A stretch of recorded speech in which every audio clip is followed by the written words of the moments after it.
Thank you for joining our webinar today on creative transformation and how that fits in the larger context of branding culture.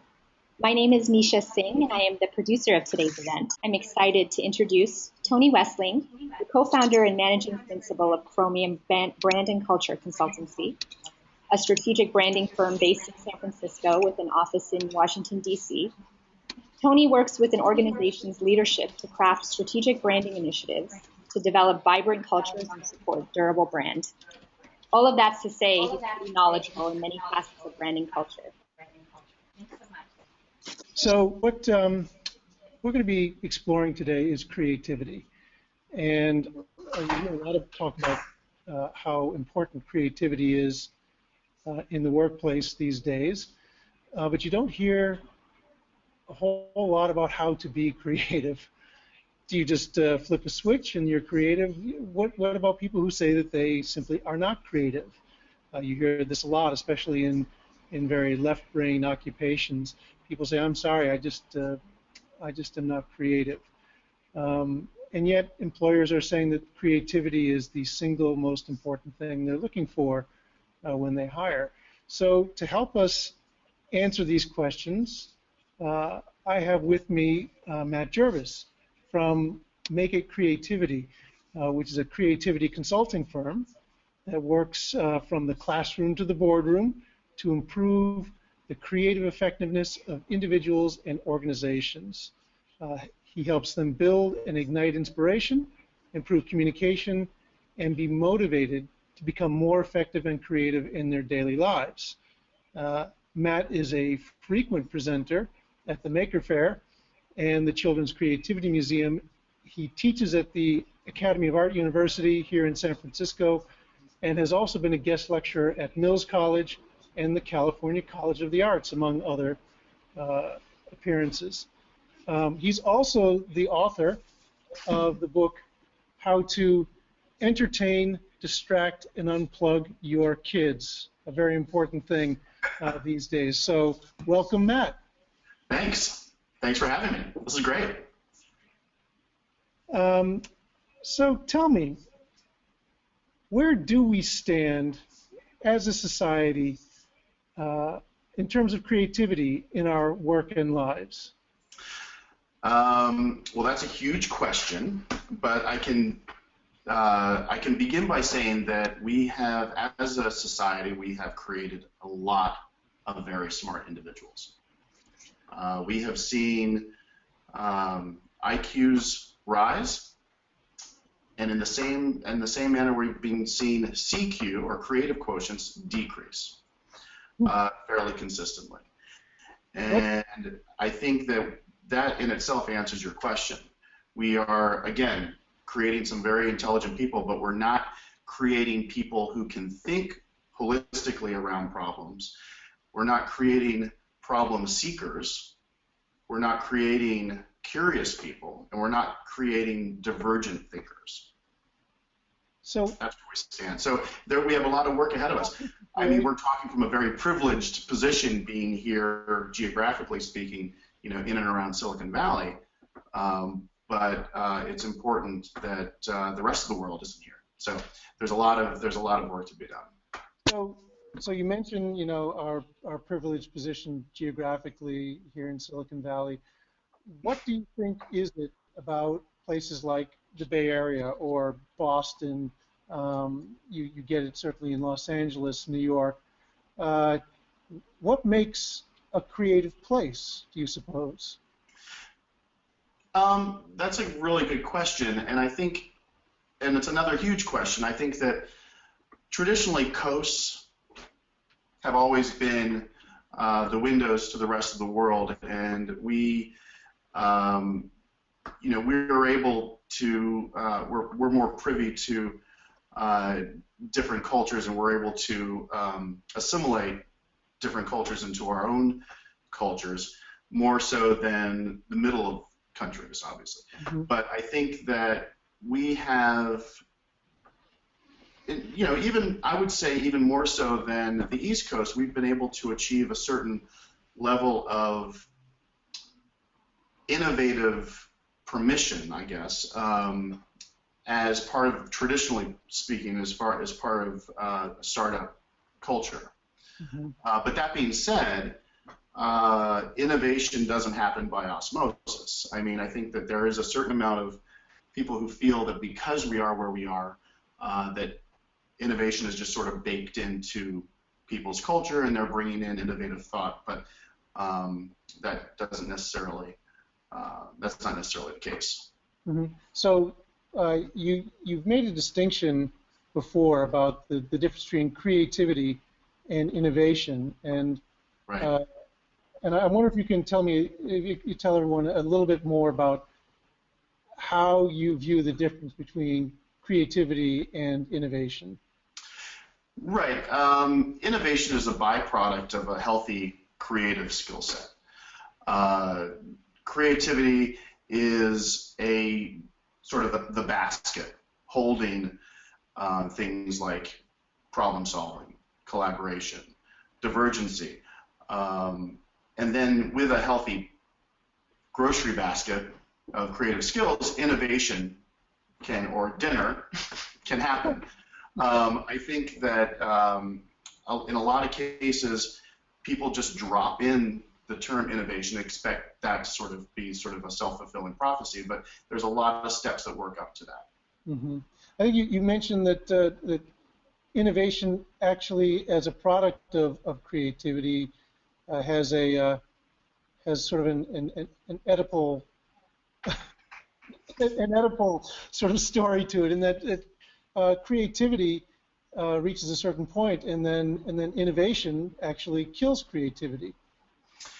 Well, yeah, that's an interesting. I mean, this is a, I kind of go through these cycles of thoughts, and recently, this came up actually during one of my creative process courses, where innovation can actually kill creativity. I just want to, there's obviously, pros and cons to that, but I think that the idea that innovation is actually taking things off our to-do list and our thinking list that might, that at one point may have included, I think we mentioned this before, but I use this example a lot, but before the horses were, brought to the country by the Spaniards, Native Americans would have to do everything, hunting and gathering, on foot. And a lot of this required strategy, a younger group, and a lot of creative thought. Here comes the horse. No longer do they have to figure that as part of their scenario. So it could be argued that innovation killed that level of creativity. Right, when they no longer have to. We no longer have to think about certain tires and drive part of the herd off the cliff, and then find a way to get down to the bottom of the cliff to get. Right, and if you're past a certain age, you're not going to be useful. But with horses, your usefulness has increased further into your life. So there's kind of A and B. There's different creative problems that come with each innovation. But what I see now in a lot of cases, that innovation is actually solving problems that we didn't know we had. So there can be a bit of a little bit of a discrepancy there as to what actually is being solved. Mm-hmm. Yeah. So I don't know if that answered.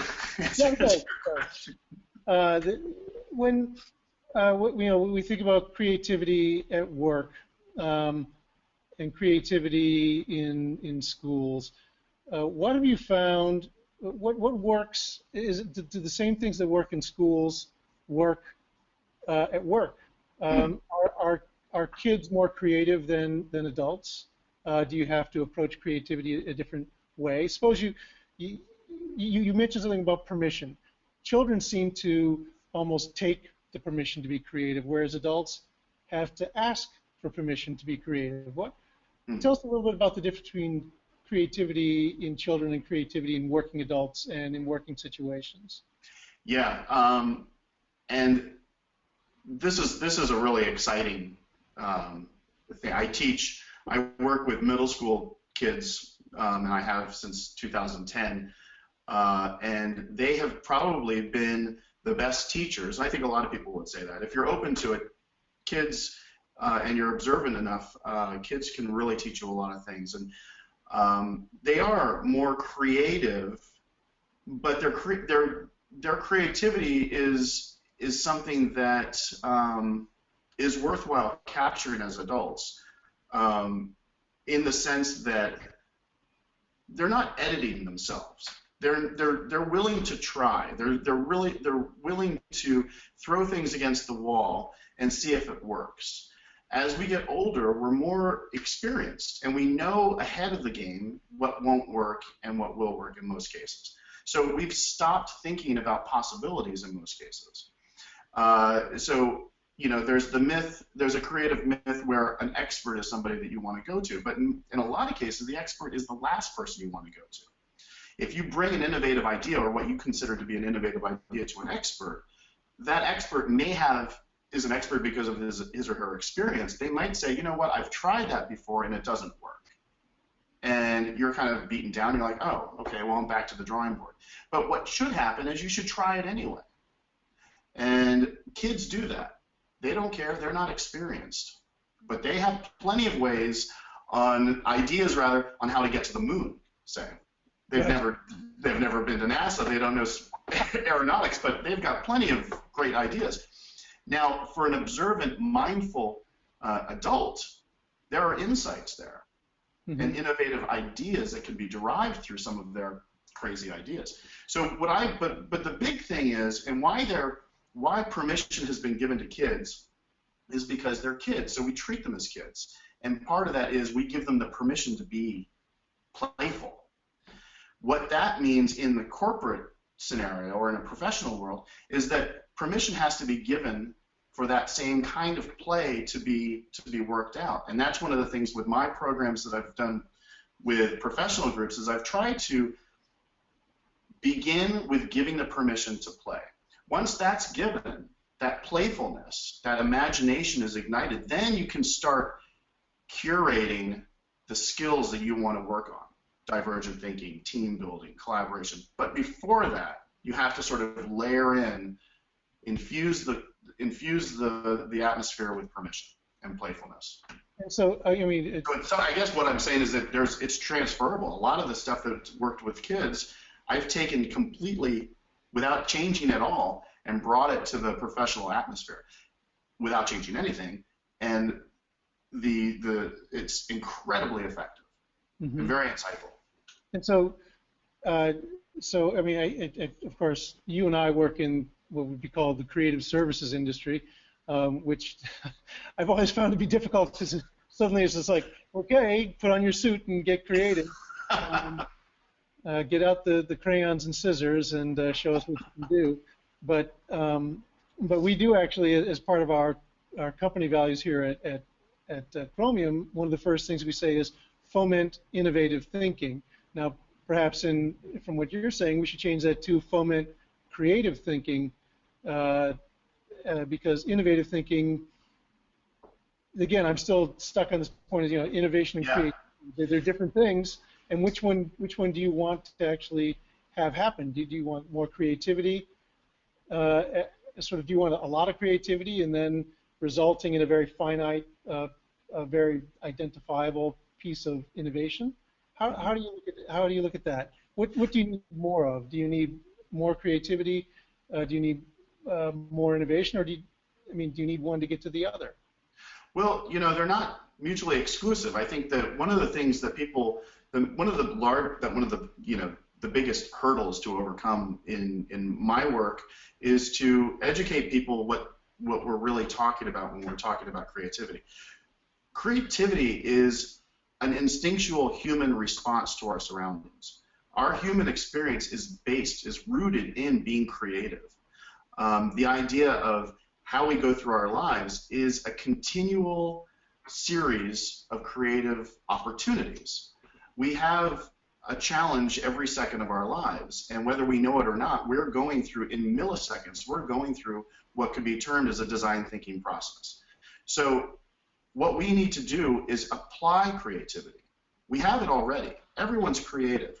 So what we want to do is apply creativity, because once we've applied creativity to whatever the job at hand is, we are opening up the opportunity or the possibility of elevating that to an art. So I can be a creative plumber, I can be a creative ditch digger. I can be a creative cabbie. I can be a creative accountant. I can, if I'm really good, I can be a creative designer. But the idea is that our toolbox, we've been given a toolbox as humans. Now, whether we are practiced at the tools is another question. So how do companies foment creativity? How do they make it so that, because they always say, oh, I want creative thinkers. We need creative solutions to these problems, but then, as you say, they don't give them permission. How does a company go about making creativity part of the daily basis? Can you say, you, be creative today?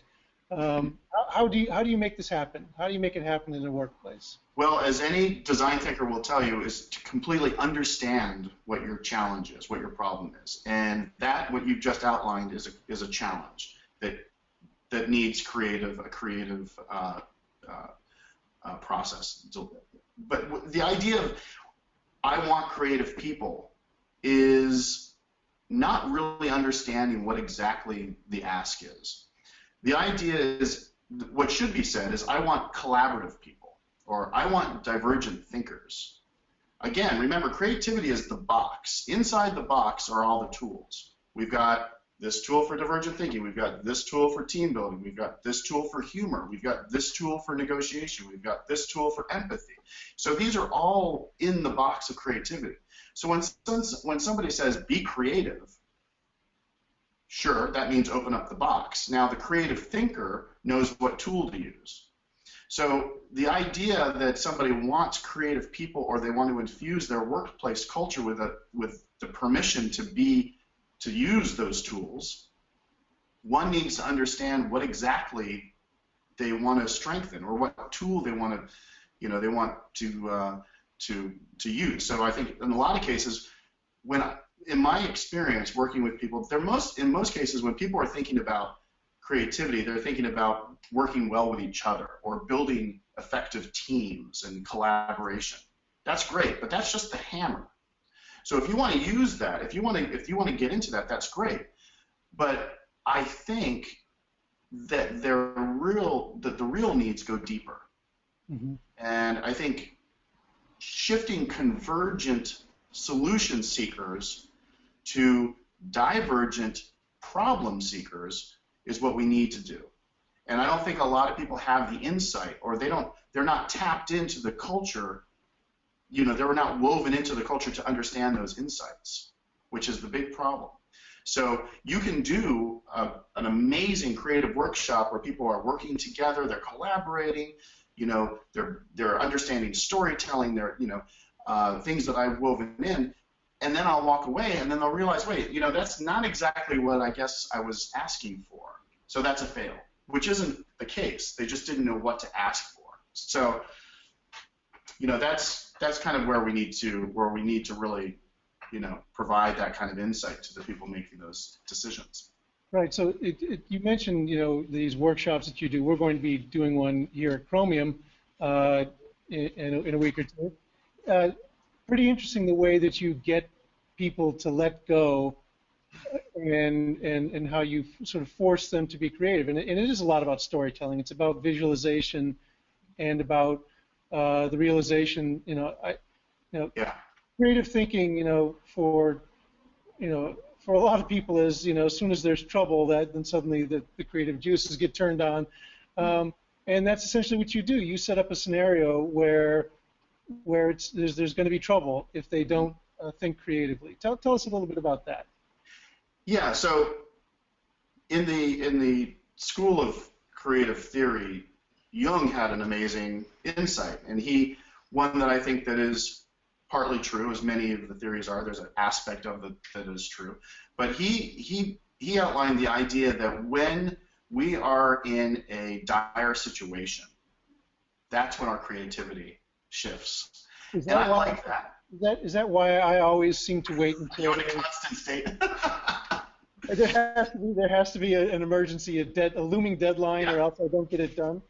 I've got a meeting and the car has a flat tire. Yeah, there's an aspect of that that's true, obviously, and that's a survival skill, and that's one of the things I always try, one of the things that I say a lot is creativity equals survival. And part of that is because creativity for the longest time has been how we've survived on this planet. It's an instinctual set of skills like we've talked about. It's shifted from survival to maybe career survival or marriage survival or friendship survival. But I always like to, anyway, I'm kind of going off the topic. But what I am trying to say is that in the workshops, I like to, I had mentioned, set up that permission, that air of permission that we're going to play. We're going to have an imaginative play session. And unbeknownst to you, we're actually going to be working on these other skills beneath that. But I try to set up a scenario that's apocalyptic. And we're talking specifically about the one that I'm going to be doing at Chromium, which is, I call the situation. And the situation is this. The situation is an apocalyptic scenario has happened. We have found refuge somewhere. And in that environment, there are things available to us to use in order to survive the situation. And then random challenges are there ensued. We're actually in groups, so obviously team building and collaboration is a piece of it. We do work through a very general design process that includes brainstorming and prototyping, but then I add in a layer of improvisation. So there is a little bit of a storytelling, and you work with your group to devise the story. So how something works, how you're going to present it, what's the story behind it. So you getting into these very specific skills with this air of permissive play. Mm-hmm. Very good. I don't know if I answered your question. Good enough. Yeah. We don't want to give it all away. We want people to definitely come to that Chromium forum, and it's on. Nisha can tell me when it is. I think it's on Tuesday evening, the right. second week in October, in September. But the idea is that these are the sorts of things that maybe have to be done every once in a while within corporations to loosen up the creativity, to make that permission part of the scenario, so that people can say, well, see, look, when we did this exercise, when we did the situation, I never give a single webinar without the San Francisco Fire Department. It's really pretty quiet in Berkeley today. I have to say, I'm surprised.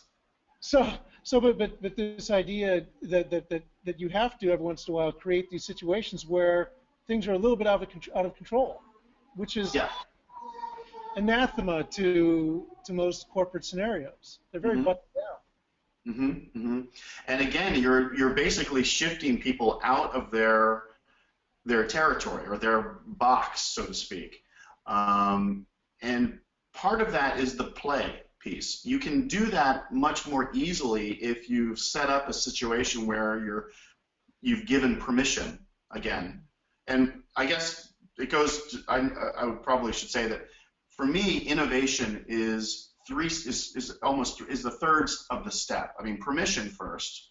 Once you've given permission to your group or your team, once that permission has been given, then people can feel curious. Mm-hmm.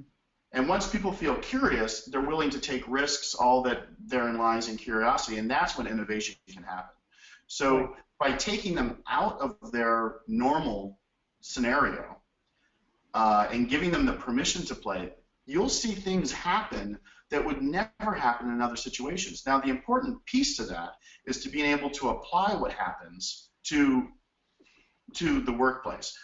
So even though we're talking about an apocalyptic thing and people are working with things that they don't usually work with, there is metaphor there. There's analogies there that can be applied to a workplace culture. And that's the thing that is important, I think, in one of my jobs as a leader in this, is to be able to interpret those things that are happening.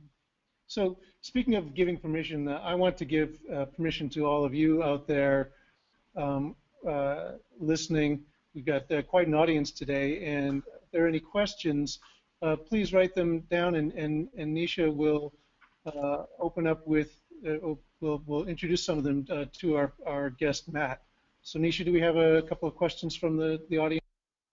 We certainly do, Matt. One of the questions that I got was, who is one creative person you both admire, other than Steve Jobs? um, well, I guess for me, the person that I have a bunch. I probably the most quoted is Picasso, who a lot of his quotes come to me most often in class. One of his great quotes that I repeat constantly is that it took him, he says this, it took me 4 years to paint like Raphael, it took me a lifetime to paint like a child. And I think that that's an amazing quote. His other quotes, if I run out of green ink or green paint, I'll use blue. These ideas of playing with limitations and being connected to the playfulness of a child are big. Sir Kenneth Robinson is a huge, should I say idol? Maybe, I don't know, but that guy is an incredible thinker. So I would probably choose those two.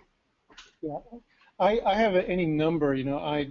I really found, even though I went to University of Michigan and studied art, my creativity was totally unleashed when I came to the Bay Area and saw things like the architecture of Bernard Maybach and Julia Morgan, and then I became very, very interested in the design work of Swiss modernists, and then I saw that the product work that was coming out of companies like Frog. There are so many creative sources for me, but so many of them are regional. They're in places like in Switzerland, where it's just a remarkable place. I don't know if you've ever been to Switzerland. Remarkable place, clean, orderly, so beautifully designed. Just a remarkable, the way that they use creativity and innovation and design. Everything is just fantastic. Of course, here in the Bay Area, it's a little bit more freeform, say the least. But when I look at things like the Palace of Fine Arts by Maybach, or you look at any number of the products that are designed here, and I guess I'm not allowed to say Steve Jobs, but he didn't design those products, right? Johnny Ive designed a lot of those products. That's a good point. I think that Steve Jobs was creative in how he worked with people, which is a tool in the creative box. So. Mm-hmm. What else do we have, Nisha?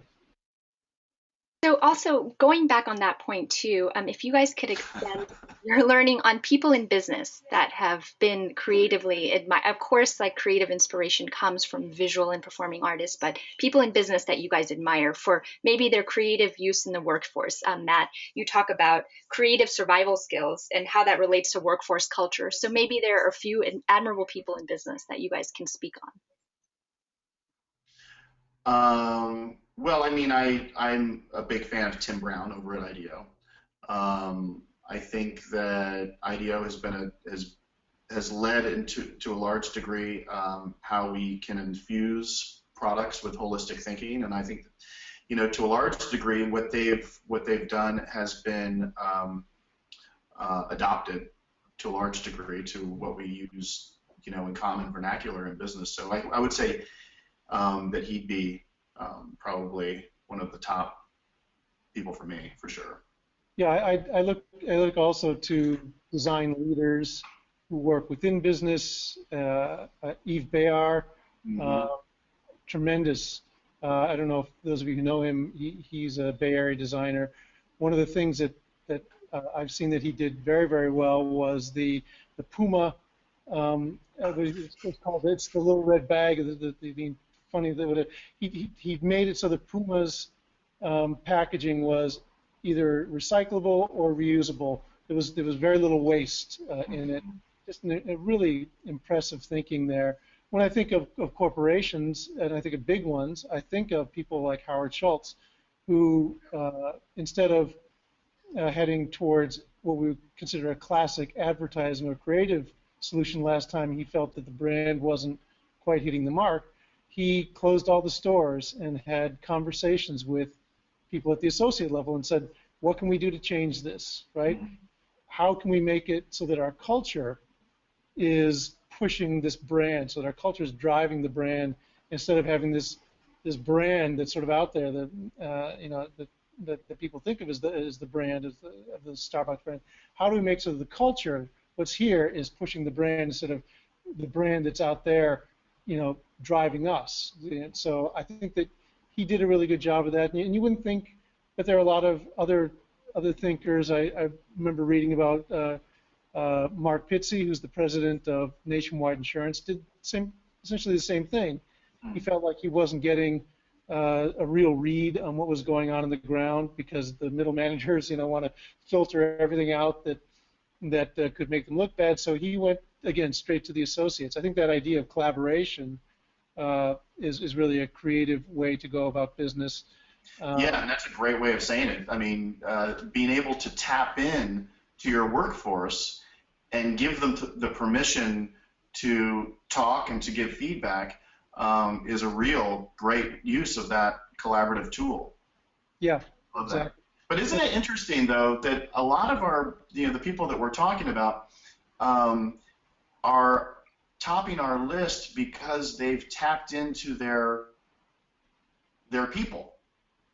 I mean, Howard Schultz is great because he's taken risks along the way that were deemed for a long time bad business, and he's achieved something through those challenges. He saw a challenge as an opportunity, and I love that. That's the high watermark. I mean, we're getting to the end of our time period here, if we're not already at it, Nisha. Is there one more question that we can field? Certainly. We had a couple more questions, but of course, with everyone, because we're cutting close on time, we'll follow up individually with all the folks. So just picking one out of the hat, which industries do you guys think are the most creative other than technology? And further, which industries do you desperately think need more creativity?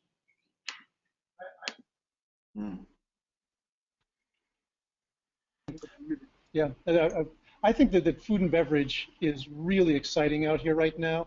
I see tremendous innovation in terms of sourcing, packaging, manufacturing, packaging, and how the food and beverage industry is really tapping into some deep human needs that I think were really lost for a long time. If you look at beer, for example, Matt and I had a beer the other day. Nobody was drinking Budweiser. Nobody was drinking, Miller.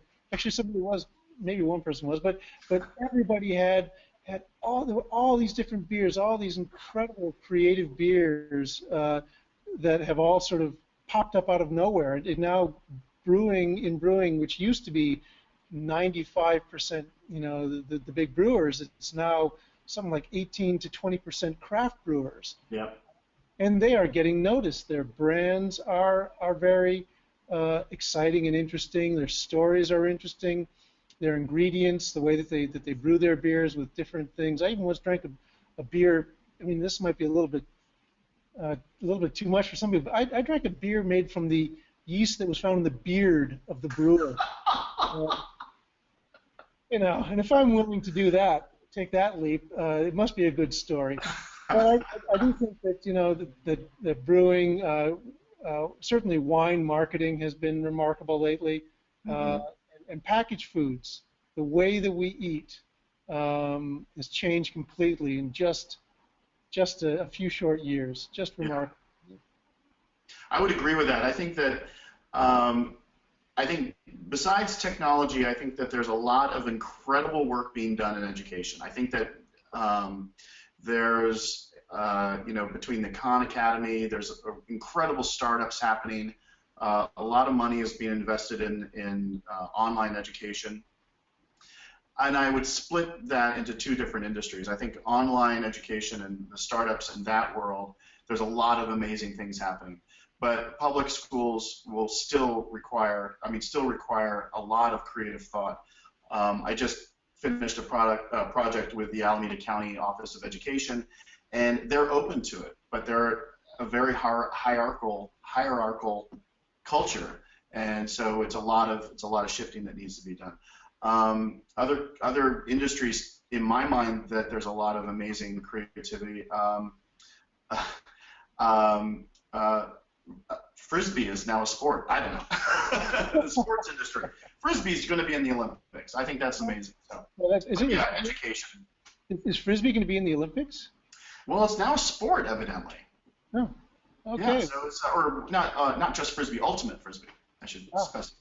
Yeah. Well, well, we'll have to have a beer and play some Frisbee there, Matt, and then we'll be. Here we go. Matt Jervis, thank you very much. Matt Jervis, creative consultant on how helping companies and organizations unleash their creativity, and the author of the book, which you've got to get if you've got kids, because kids are plugged in, and this is, how to entertain, distract, and unplug your kids. And I'm telling you, it's an important battle that has to be waged every day. It's an uphill battle, but it's winnable. It's winnable. That's exactly right. If I could really quickly just encourage everyone to go to my website if they want to learn more about me at makeitcreativity.com. I have a list of all my programs and workshops and that I have in place so they can learn about that stuff. That's great. Thanks a lot, Jeff. You bet. Thank you. And also, if you want to know more about Chromium and about the things that we do, such as our Culture Pulse app, which helps foment creativity, we hope, you can visit chromiumbranding.com or visit culturepulse.io.